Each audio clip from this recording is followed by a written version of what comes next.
Assalamualaikum.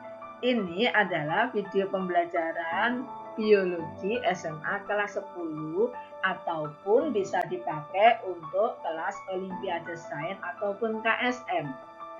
Pada video kali ini yang akan kita bahas mengenai klasifikasi makhluk hidup bagian 1.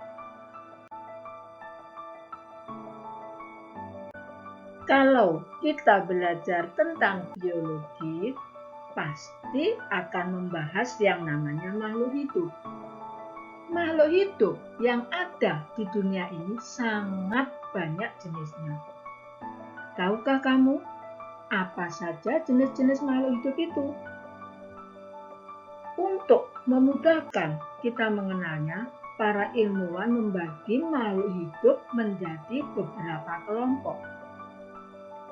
Dilihat dari persamaan ataupun dari perbedaannya. Nah, pembagian kelompok tersebut dikenal dengan istilah klasifikasi makhluk hidup. Menurut ilmuwan Whittaker, klasifikasi itu dibagi menjadi 5 kingdom. Kingdom yang pertama adalah Monera, kingdom yang kedua adalah Protista, kingdom yang ketiga adalah Fungi, kingdom yang keempat adalah Plantae, dan kingdom yang kelima adalah Animalia.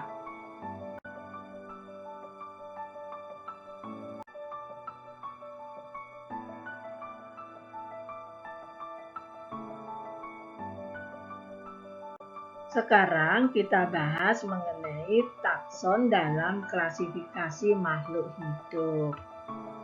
Tingkatan makhluk hidup pada taksonomi itu disebut dengan takson. Tiap takson menunjukkan kesamaan sifat yang banyak. Tingkatan takson dari yang paling tinggi hingga paling rendah dituliskan sebagai berikut. Tingkatan-tingkatan dalam klasifikasi tersebut adalah sebagai berikut. Yang sebelah kiri ini dalam bahasa Latin, sedangkan yang sebelah kanan dalam bahasa Indonesia. Mulai tingkatan tertinggi dimulai dari domain, kingdom, phylum, kelas, ordo, famili, genus, dan spesies. Dalam bahasa Indonesia, domain, dunia, phylum, kelas, bangsa, suku, marga, jenis. Nah, di sini untuk yang tingkat phylum ini adalah untuk klasifikasi hewan, sedangkan kalau untuk klasifikasi tumbuhan bukan phylum, tetapi divisio. Sekarang kita bahas mengenai binomial nomenklatur atau sistem nama ganda. Bagaimana penulisan sistem binomial nomenklatur? Adapun sistem penulisannya adalah sebagai berikut. Yang pertama ditulis dengan 2 kata. Yang kedua ditulis dengan cetak miring atau cetak tegak tapi digarisbawahi.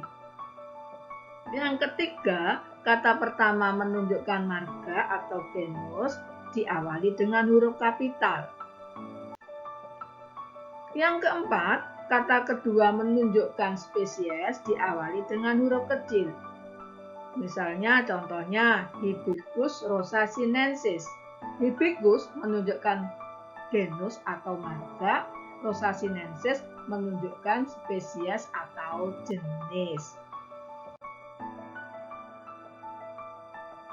Di awal video pembelajaran tadi sudah dijelaskan ada 5 kingdom dalam klasifikasi ya, masih ingat ya? 5 kingdom tersebut yakni Monera, Protista, Fungi, Plantae, dan Animalia.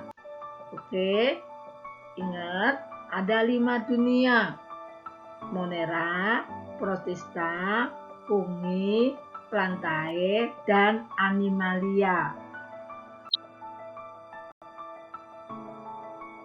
Pertama adalah Monera. Monera memiliki anggota keseluruhan organisme uniseluler yang tidak mempunyai membran inti. contoh dari kingdom ini adalah bakteri dan ganggang hijau biru. Yang kedua adalah kingdom protista, yaitu keseluruhan organisme baik uniseluler maupun multiseluler yang mempunyai membran inti tetapi belum berdiferensiasi seperti protista menyerupai ganggang, protista menyerupai jamur, ataupun protista menyerupai hewan. Kingdom yang ketiga adalah fungi. Yang termasuk dalam fungi adalah keseluruhan organisme yang mempunyai membran inti, terdiri atas banyak sel maupun sel tunggal, dan mendapatkan makanan secara saprofit ataupun parasit. Nah, kenapa fungi berdiri sendiri tidak jadi satu dengan plantae? Karena fungi bersifat saprofit ataupun parasit. Dia tidak bisa membuat makanan sendiri melalui fotosintesis. Kenapa fungi ini berdiri sendiri tidak jadi satu dengan plantae? Kingdom yang keempat adalah kingdom plantae.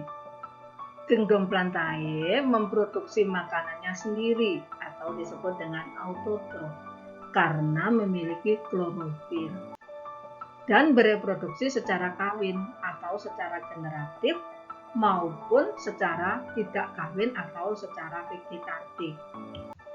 Kingdom yang kelima adalah animalia. Keseluruhan organisme yang tidak dapat melakukan fotosintesis masuk ke kingdom animalia. Cara mendapatkan makanan dalam kingdom animalia yaitu dengan cara memakan organisme lain.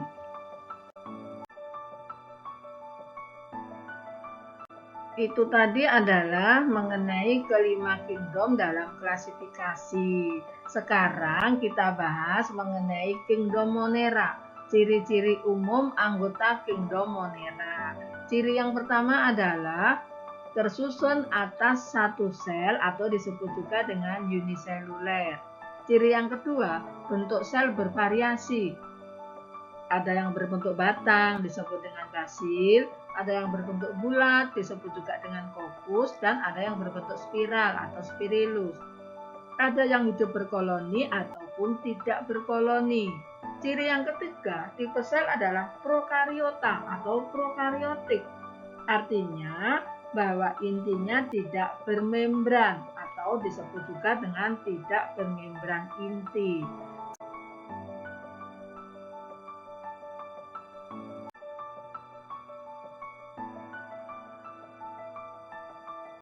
Ciri yang keempat untuk Monera yaitu tidak memiliki organel bermembran.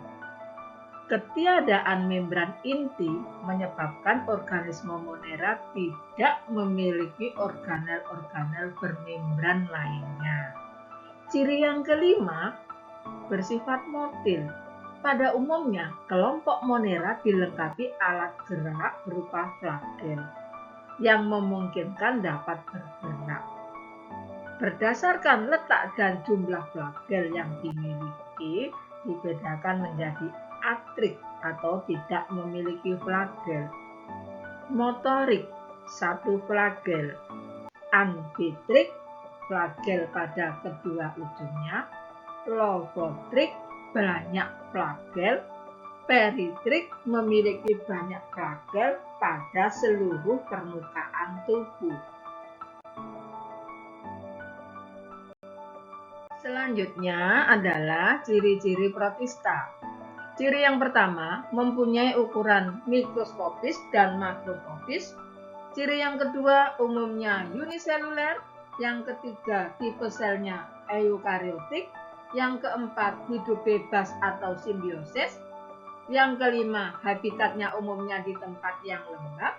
Yang keenam, bersifat aerob ataupun anaerob. Yang ketujuh, bersifat heterotrof. Dan yang kedelapan, bersifat motil.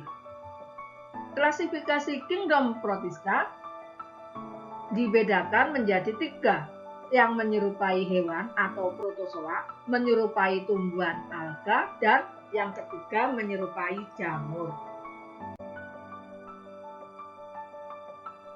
Klasifikasi kingdom Protista tadi kan dibagi menjadi 3, yang menyerupai hewan, menyerupai tumbuhan, dan menyerupai jamur. Berikut ini adalah penjelasannya. Yang pertama, yang menyerupai hewan, disebut juga dengan protozoa. Protista yang menyerupai hewan disebut juga dengan protozoa. Protozoa adalah organisme yang berukuran mikroskopis. Berdasarkan alat geraknya yang dimiliki, protozoa digolongkan menjadi 4 kelas, yaitu Rhizopoda, alat geraknya berupa kaki semut, Ciliata, alat geraknya berupa bulu getar, Flagellata, alat geraknya berupa bulu cambuk, dan Sporozoa, dia tidak memiliki alat gerak khusus.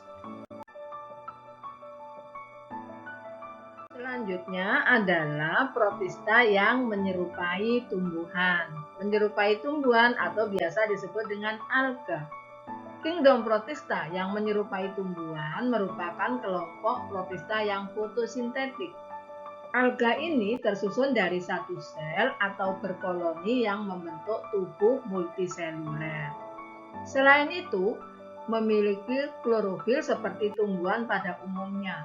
Kelompok alga digolongkan menjadi 4 kelas berdasarkan pigmen yang dominan yang dimilikinya, yaitu alga hijau, alga emas, alga coklat, dan alga merah.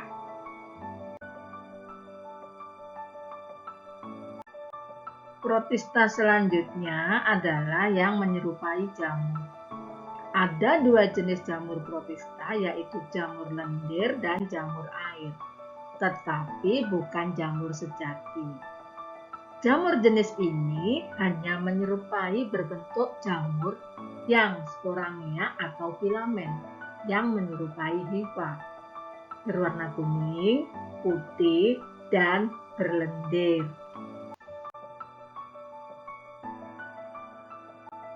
Ini adalah contoh-contoh protista yang menyerupai hewan. Yang pertama adalah bergerak dengan bulu getar atau silia, contohnya pada paramecium. Sedangkan yang kedua bergerak dengan kaki semu atau pseudopodia, misalnya contohnya pada amuba. Sedangkan yang ketiga ini adalah bergerak dengan bulu cambuk atau flagel, contohnya pada Euglena viridis. Gambar berikut ini adalah protista yang menyerupai tumbuhan, misalnya Chlorella, Chlamydomonas, Volvox, Spirogyra, Ulva, Cara, dan lain-lain. Dan gambar berikut adalah protista yang menyerupai jamur.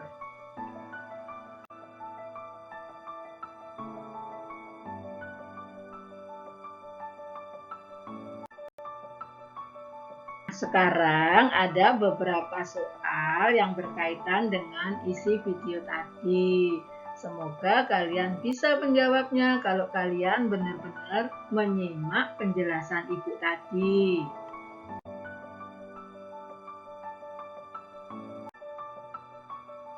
Demikianlah penjelasan ibu mengenai klasifikasi makhluk hidup, yaitu khususnya mengenai kingdom Monera dan Protista.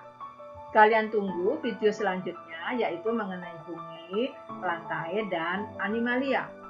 Semoga video ini bermanfaat. Di akhir kata, wassalamualaikum warahmatullahi wabarakatuh. Bye semuanya.